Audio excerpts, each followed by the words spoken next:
You're watching the Cooking with Jack show.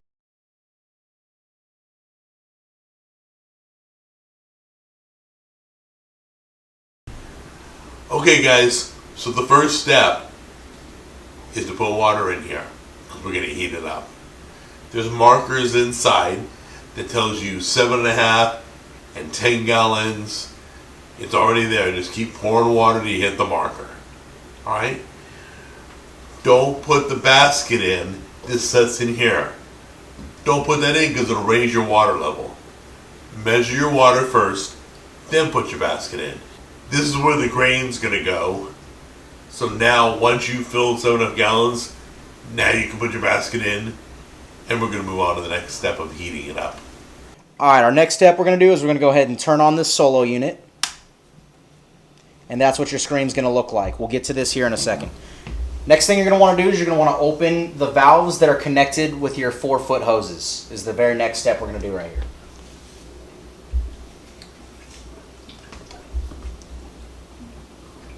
There we go, we're filling right there. Now we are going to open that up right there. It's going to create a flow for the heating process. All right, just so we're all on the same page, this switch turns on and off your element, which is going to heat up the water. This is the pump, and this is an extra auxiliary cord that we're not going to be really utilizing for right now. But the pump and the element are going to be our main two focus. So the first thing we're going to do is we're going to cut on the element. That's going to start heating the water. Our next step is we're going to go ahead and cut on the pump to keep pushing water through. And then we're going to heat this up to 159 degrees. So this is our temperature we're trying to set it to. It's blinking yellow right now because we're trying to set it. We're going to set it to 159.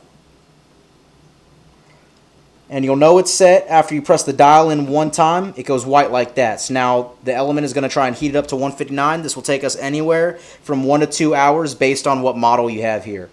And then this last little switch, just so you know, is boil and mash. We're going to keep it on mash for this heating up process. And if it's lit up red, it's on mash. And if it's down there, it's boil. But we're going to keep it on mash for the sake of this heating up process. And we'll see you guys here in a few. All right, so we got the pump going. We have the element getting it heated up. The last step we do before we let this sit for an hour or two till it heats up is you get 2 pills with it. There's a Whirlflock, which we'll get to later, and the Campden is the smaller pill.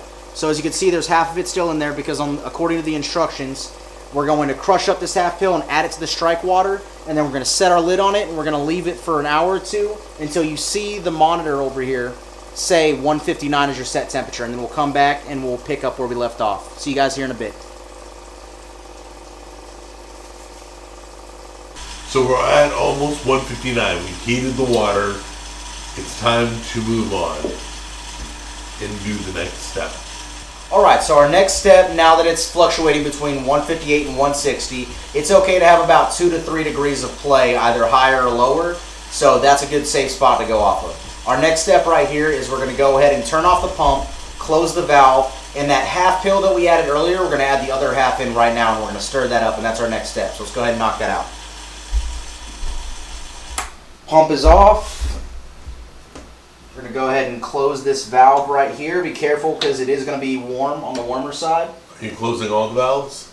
There's only one valve that's been open so far. So, okay. And then this one, and the engine's not hot, so the little pump itself isn't hot at all. So we're closing both the valves, this one right. and this one. Now we're going to come around here. Just want to get a good vantage point. Obviously, if you have a step ladder, is ideal. Alright, now you're going to take your newly sterilized spoon that you just dropped on the floor. You're going to make sure that's clean. You're going to crush up this next part of the pill and sprinkle it in. You're going to stir it.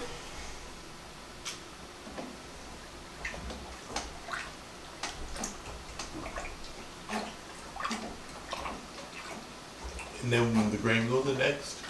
Yep, the next step after you stir this for a little bit, make sure the pill completely dissipates, is we're going to add our bag of grain right here. And we're going to make sure it's completely submerged and stir it. Then it's going to set for 10 minutes. So give me 1 second. We're going to go ahead and get the grain in there. Alright. Next step, we're going to go ahead and pour this grain all the way in, the whole bag.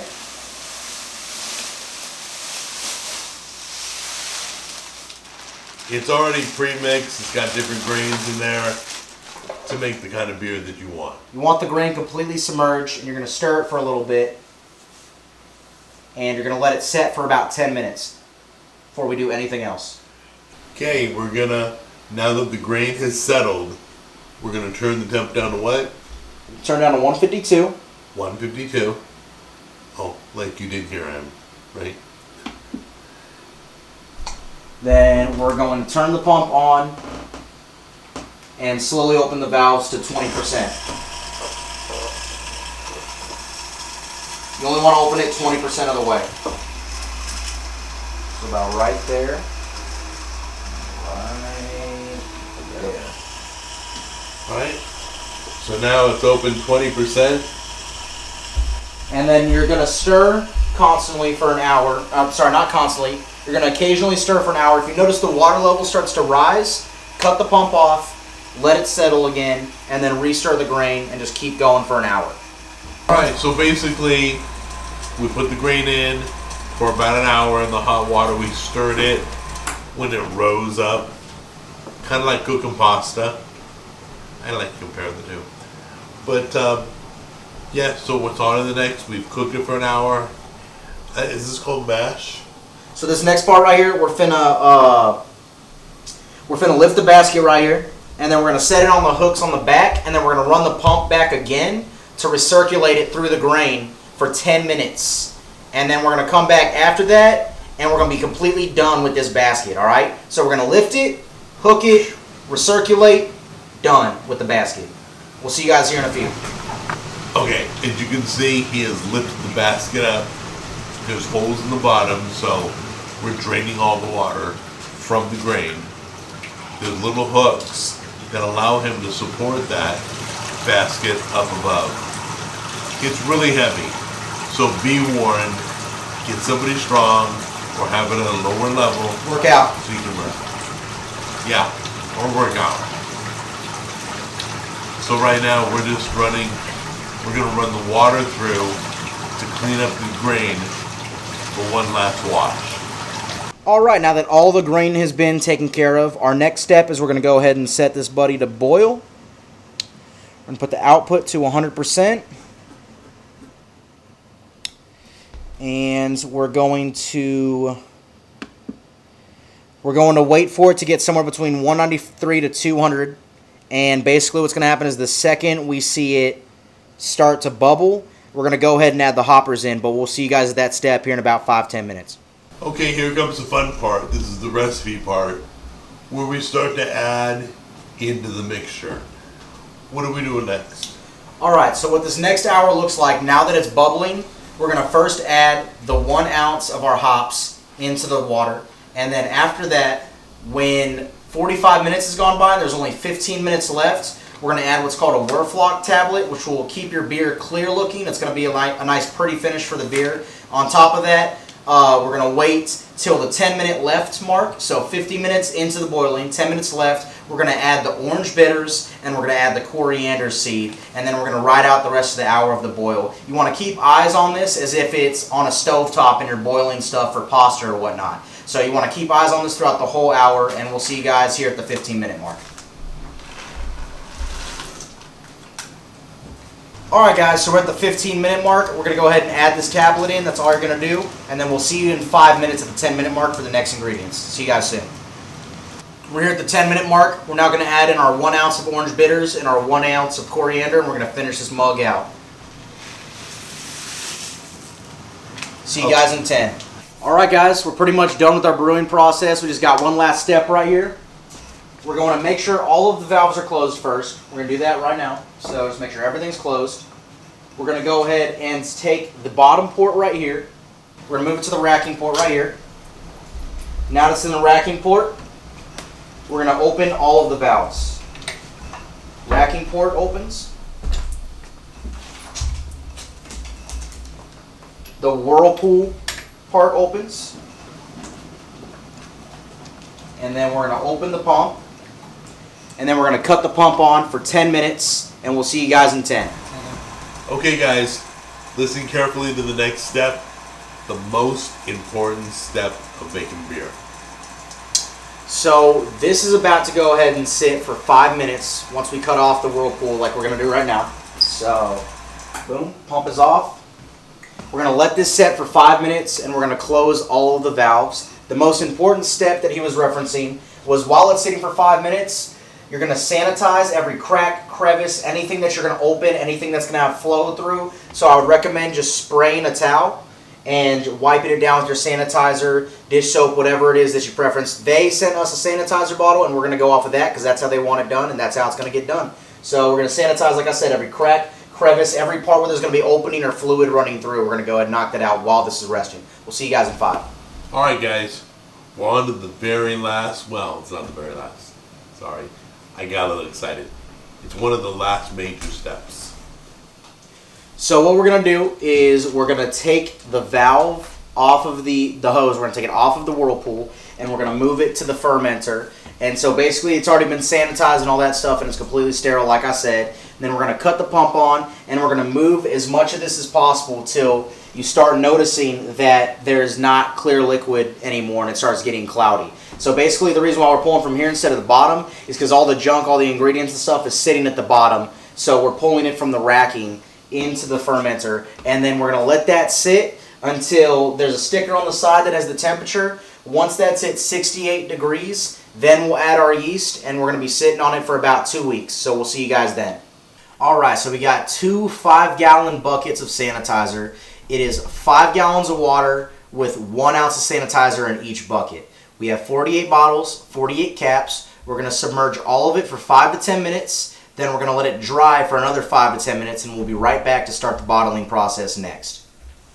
Alright, so we got our last batch of bottles right here sitting in the sanitizer water, and then we're going to fully dry it out for another 5 to 10 minutes after it's done sanitizing. These ones have already dried and sanitized. We're going to drop 1 carbonation drop in each and every bottle, and then you guys are going to back up a little bit. We're going to start the filling process right down there. So we'll see you here in a sec. Are we excited yet? Oh, for sure. Yeah. Alright, so this is the female connector. You just push it in the tube, and this is the wand that you also push into the tube. Very simple. Then this right here is your male-female connection. Kids, you'll learn later what that means. Alright, so we got it the elevation like it needs to. We got the valve fully open. We're going to go ahead and try this out. Should be flowing into the wands. And you just press it in the bottom. How's it look? Cool? Boom, just like that. Perfect amount right there in the bottle. And we're going to do this 47 more times. This is the very last step. You're going to add your cap, and then it should come with this bottle capper machine right here. So you're just going to make sure it lines up. And that boy heavy. Don't break the glass. Needs a little resistance. There we go. Looks like it is folded right there. You'll feel it give a little bit, and then you're going to pop it back off. And now it's locked on there. I don't know if it's a twist off or not, but when we come and drink these boys here in about 2-3 weeks, we'll know if it's a pop off or twist off. All right, today's the big day. But before we sample and judge how it went, I want to run down. We cooked it. We fermented it, which is kind of like a souring. Mm-hmm. We let it ferment. We bottled. We waited, 2 weeks? 2 weeks. We're going to try it today at 2 weeks. It says 2 to 3 weeks. We're going to try it today at 2 weeks. And then we're going to try it again next week at 3 weeks to see if there's a big flavor difference in how long you want your bottles to sit post-fermentation. All right. So we don't know if they're pop tops or screw tops. So I'm going to let him try and open one. See, I told you you'd muscle through it, and you would take a pop top and screw it off. Yeah, it's a pop, but I broke the seal, which is why it just hissed it. Here, I got it. I got all my keys. Got it. All right. So we told the company we wanted something. It smells solid. That was I'm so nervous. I'm not even gonna lie. I'm nervous because of the fact that I was essentially you worked doing on it a lot for of the great work. hours. So if I messed it up, it's 100% on me. So that's the only reason why. So here we go. Wait, don't say anything yet. Let me try it. So people asked if I was going to try it because of my carnivore diet. Didn't matter. I said I would, so.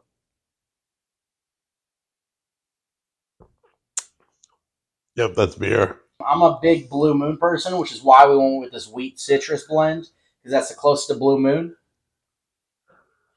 You can definitely taste that it's homemade. It doesn't taste like anything on the market. It has its own unique flavor profile, and I dig it. It's pretty solid. Okay, so we are now At the 3-week mark from bottling, they said 2 to 3 weeks. So you ready to try it? Yep. We tried it at 2 weeks. Now we're going to try it at 3 weeks. I got my bottle opener right here on my keychain. Are you just sipping from the same one as me? Is that what you're doing? Do you care? No, I don't care. I don't care. Definitely smell. I've noticed a difference in the smell from a week to week. So it definitely smells a little bit stronger. I think it tastes a bit richer too. Not even lying. Not trying to freaking. Sorry, I'm so nervous about I felt like I was gonna have floaties because I felt like I wasn't doing it right, but it looks pure all the way through. I think those. Wow.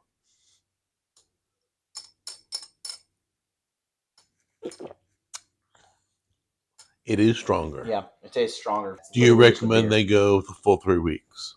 Yeah, I definitely think the full 3 weeks is definitely worth. There's definitely a flavor difference. So I would just say, it's worth the wait for sure for 3 weeks. 2 was really good. It still tastes a little bit watered down, like it still needed to settle or something. It could have been the carbonated cubes that we dropped in, just maybe needed more time to settle in the bottle or whatever it is. I don't know. I'm not a beer scientist. I just made this happen by reading the instructions. And if I did it, I promise you guys can do it too. So y'all be sure to check out Spike and get you a setup like this and get to brewing, y'all.